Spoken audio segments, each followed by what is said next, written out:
Hello team and welcome back to session 5. So for today, the warm-up is going to be the same as the last couple sessions.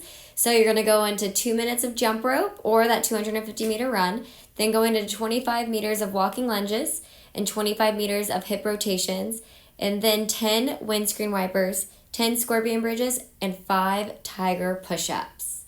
I'm going to still explain the walking lunges and hip rotations since this is going to be the second time we've done it in the warm-up. Walking lunges, the exercise is going to look like this.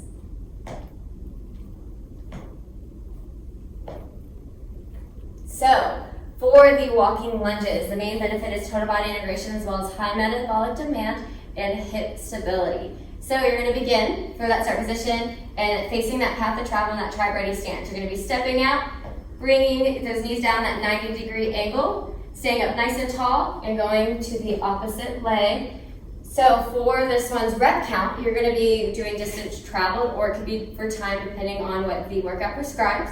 Some common thoughts for the walking lunges is that spinal flexion, so rounding of that back, as well as allowing movement in that frontal plane of the hips, or having those knees go past the toes. So for this, you want to make sure that you stay up nice and tall, shoulders away from the ears, keeping those hips parallel with the floor, 90-degree angle. For some common cues for the walking lunges. The way you can progress and regress this one is through speed, but also range. So your range could be here, your range could be here, just whatever works for you. So that is the walking lunges.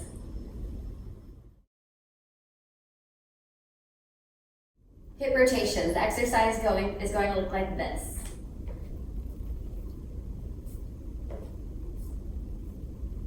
So for hip rotations, the main benefit is movement prep as well as hip mobility. So for the start position, you're going to be facing your path of travel. The motion, you're going to be stepping forward. With that opposite leg, you're going to bring it up, your knee to the chest, grabbing that knee, grabbing outside of that shin, and applying light pressure to allow those hips to externally rotate out with that hip joint, and then stepping through the opposite leg and performing on the opposite side. So for this, the rep count is going to be either that for time or distance traveled, so depending on what is prescribed in the workout for that day. So some common faults for this is a lot of people may not have their shoulder, they want to make sure that their shoulders away from their ears, or they may want to bend to try to get better rotation. You want to stay nice and tall, and you may lose your balance with that. You want to stay nice and tall, shoulders away from the ears, applying that light pressure, don't let any spinal flexion happen.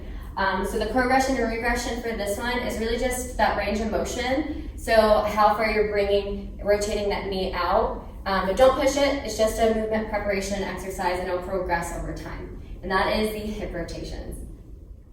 Okay team, now let's start the warm up. 3, 2, 1, go! Okay, now let's look at the workout today, team. So today we're going to continue that focus on movement control, dynamic stability, and strength endurance. For today, you're going to have 2 stations with 2 different formulas. For station 1, for 15 minutes using our ATAC formula, so as many times as you can, you're going to perform continuous rounds of the exercises listed from top to bottom. At the end of the 15 minutes, allow 60 seconds rest and record your score. Then you'll advance to station 2. Station 2, you have 15 minutes max to achieve the same score you achieved in Station 1. Record your time as you complete Station 2. There's a 15-minute time limit. If you don't complete within the 15 minutes, stop and give yourself a time score of 15 minutes. So for today, there are no new exercises, but make sure to go back and review any of the past ones and practice any that you're wanting to refine or refresh before beginning. Also, as soon as you feel common thoughts sneaking into your form, stop and reset yourself. Simply saying 3, 2, 1, go, and just kind of recounting yourself back into that exercise. So, get your timers ready and we'll begin. 3, 2, 1, go!